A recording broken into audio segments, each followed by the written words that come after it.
ভাত, ধরো তো এটা তনুজা, হলো কি আছে, ডাল, খিদে পেয়ে গেছে খুব জোর, ফুলকপি আলু, হ্যাঁ তাই না, আর কাঁচা মাছ।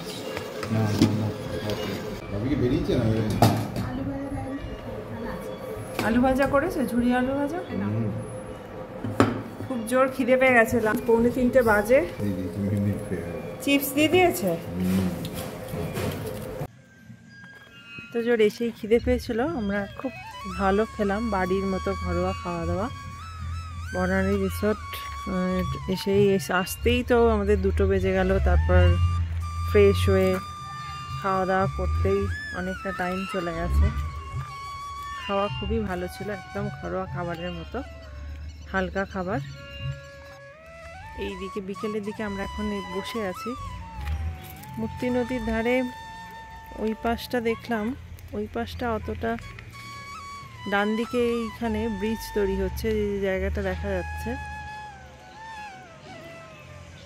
যার জন্য বলছে নাকি এখন আর সেইভাবে এত আওয়াজ এত শব্দ তৈরি হওয়াতে সেইভাবে কোনো হাতি বা অন্য কোনো পশু কেউ আসছে না। ভীষণ রকম গাড়ির আওয়াজ। বাপিদা ওই দিকে চলে গেছে। এই হচ্ছে নদী।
হ্যালো এভরিওয়ান, আমি অপর্ণা, এই ব্লগ সিরিজটার।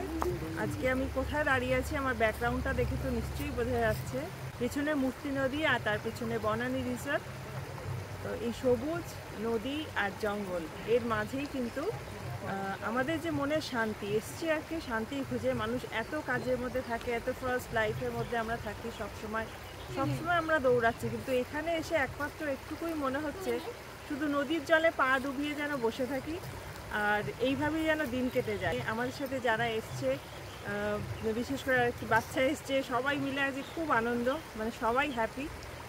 হয়তো কোনো আমাদের কাছে অ্যাম্বিয়েন্স নেই, কোনো সেইভাবে মিউজিক চাইছি না, কিন্তু প্রকৃতির মধ্যে যে সুন্দর একটা পাখির আওয়াজ, এই যে নদীর জলের আওয়াজ, এই যে পাথরগুলো রয়েছে, এর মধ্যে যে রূপ সঙ্গীত আমরা পাচ্ছি, মানে এটা অনবদ্য রূপ। আমি এইটুকু ভিডিওটা করছি শুধু এইটুকু বলার জন্য, মূর্তি নদীর ধারে আসা উচিত।